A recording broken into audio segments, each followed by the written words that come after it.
Apa kabar anak-anak semua? Semoga dalam keadaan sehat. Selamat bergabung di channel YouTube SMK Perbankan Nasional Jakarta. Kali ini saya Miftahul Jannah akan menerangi pembelajaran akuntansi mengenai jurnal khusus pada perusahaan dagang. Baiklah, untuk itu marilah kita simak bersama-sama video pembelajaran kita kali ini. Baik, langsung saja kita lanjutkan materi pada kali ini, yaitu mengenai jurnal khusus pada perusahaan dagang.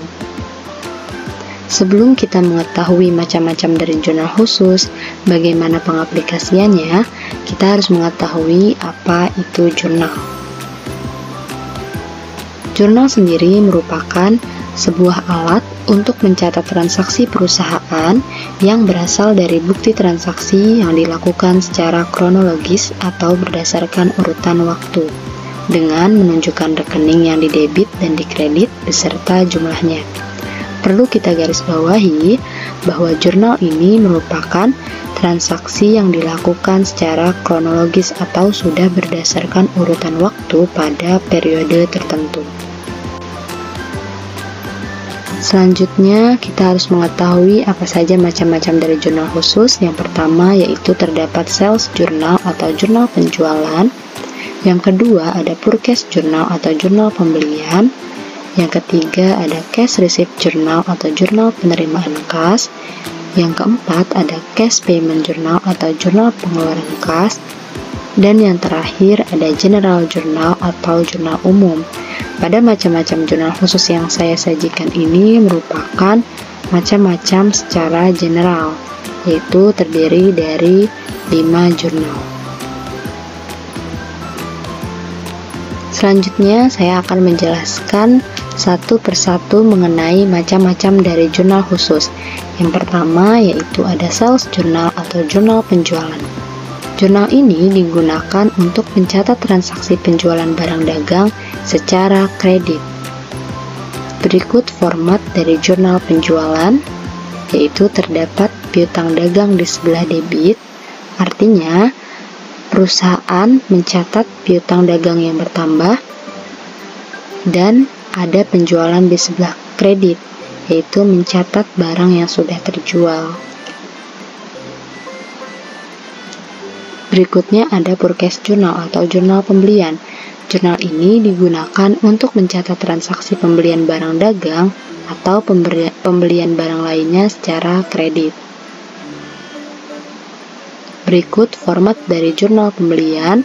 Terdapat pembelian di sebelah debit, artinya perusahaan telah membeli barang dan barang bertambah di sebuah perusahaan, dan utang dagang di sebelah kredit. Karena utang dagang secara mekanisme pendebitan atau pengkreditan, ketika utang dagang bertambah maka di sebelah kredit. Selanjutnya ada cash receipt journal atau jurnal penerimaan kas. Jurnal ini digunakan untuk mencatat transaksi yang mengakibatkan bertambahnya kas atau penjualan secara tunai. Berikut format dari jurnal penerimaan kas. Di sebelah debit terdapat kas dan potongan penjualan. Artinya, pada kas sendiri, uang perusahaan tersebut telah bertambah dan potongan penjualan terjadi ketika perusahaan memberikan potongan penjualan kepada customer. Selanjutnya ada sebelah kredit, yaitu terdapat penjualan karena telah menjual barang. Kemudian ada piutang dagang, artinya piutang dagang telah dilunasi dengan perusahaan yang bersangkutan dan serba-serbi di luar dari penjualan piutang dagang serta potongan penjualannya. Serba-serbi sendiri bisa kita lihat dari contoh transaksi penerimaan kas, yaitu pada pelunasan piutang, penjualan barang dagang secara tunai, tambahan modal, pinjaman dari bank, pendapatan sewa, dan lain sebagainya. Pembahasan jurnal berikutnya yaitu mengenai cash payment journal atau jurnal pengeluaran kas. Jurnal ini digunakan untuk mencatat transaksi yang berkaitan dengan arus kas keluar pada kegiatan operasional perusahaan. Berikut merupakan format jurnal pengeluaran kas. Di sebelah debit terdapat pembelian karena perusahaan telah memberi barang sehingga barangnya bertambah, dan utang dagang artinya utang dagang pada perusahaan tersebut telah berkurang, maka masuk ke sebelah debit. Dan terdapat serba-serbi, contohnya seperti pembiayaan lainnya, dan ada pada sebelah kredit, yaitu terdapat potongan pembelian dan kas. Karena kasnya berkurang beserta potongannya, maka di sebelah kredit. Berikut terdapat contoh transaksi pengeluaran kas, yaitu ada pembelian barang dagang secara tunai, pembelian perlengkapan atau aset secara tunai, pembayaran utang perusahaan, pengambilan uang untuk keperluan pribadi atau biasa disebut dengan PRIV, dan terakhir pembayaran biaya-biaya lainnya.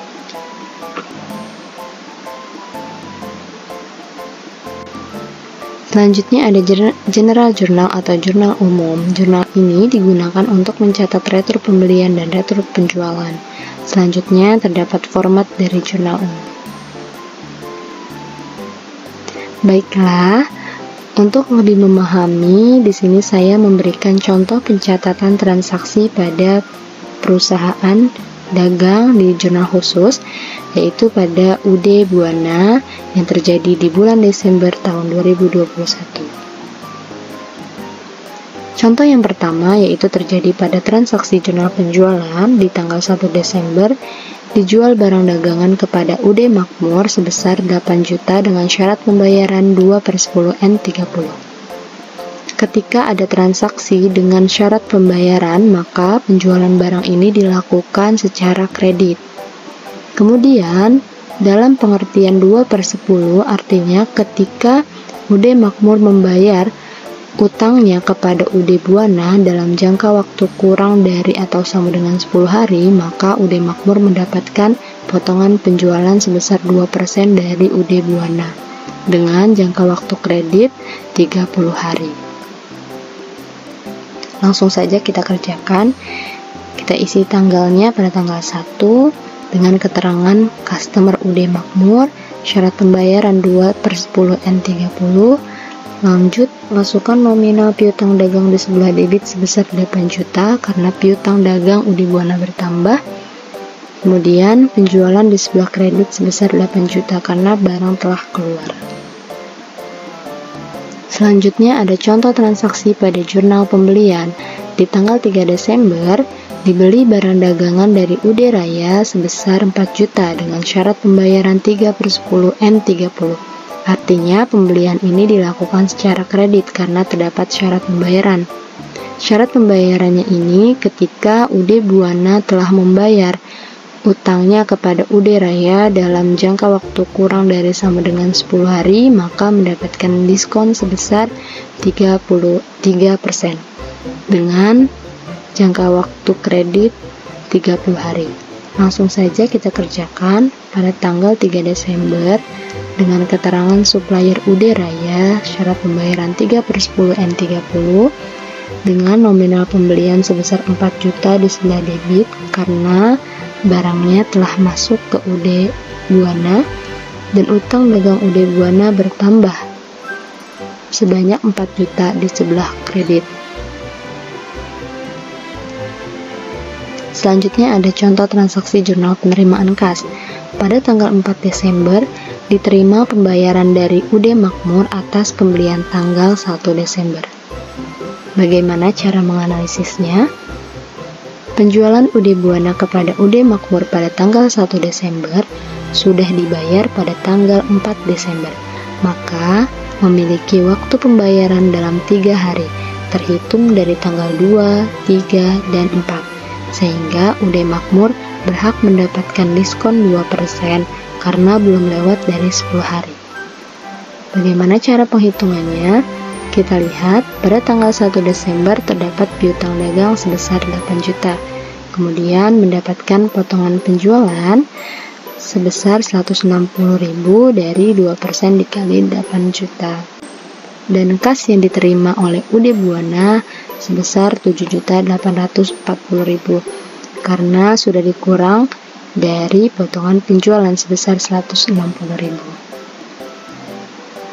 Baik, langsung saja kita kerjakan jurnalnya. Masukkan tanggal, keterangannya pada customer UD Makmur, kemudian kas yang kita terima atau yang diterima oleh UD Buana sebesar 7.840.000.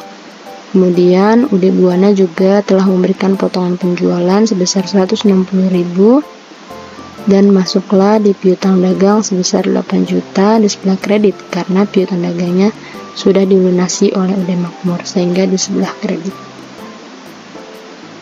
Lanjut contoh transaksi jurnal pengeluaran kas, yaitu pada tanggal 6 Desember dibayar sewa ruangan sebesar 2 juta. Langsung saja kita masukkan ke pengerjaannya. Pada tanggal 6 Desember masuk ke serba-serbi karena merupakan transaksi di luar dari pembelian, sehingga masuk ke beban sewa atau sewa ruangan pada uraian di sebelah debit.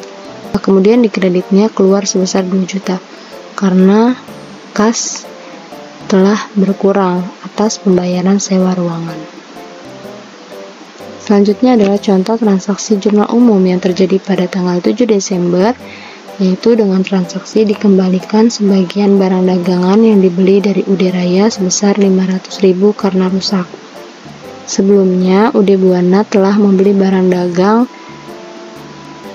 kepada UD Raya sebesar 4 juta, namun dikembalikan di tanggal 7 Desember sebesar 500.000 karena rusak, sehingga kita tulis transaksinya pada tanggal 7 Desember dengan keterangan utang dagang berkurang sebesar 500.000 masuk ke sebelah debit dan retur pembelian masuk ke sebelah kredit sebesar 500.000.